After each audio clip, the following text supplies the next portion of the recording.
In today's video, I'll show you how to change the font in Notion so your workspace feels fresh and personalized. Start by opening your Notion page, then head to the top right corner and click the three dots. This opens the page menu where you'll see font options.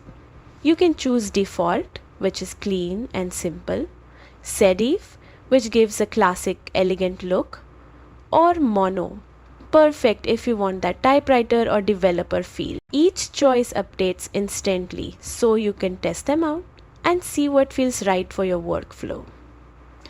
Notion keeps it simple with these three built-in options.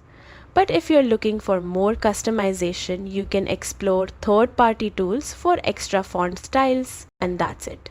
A quick way to give your workspace a whole new vibe with just a click. If this helped, don't forget to like and subscribe for more easy Notion tutorials.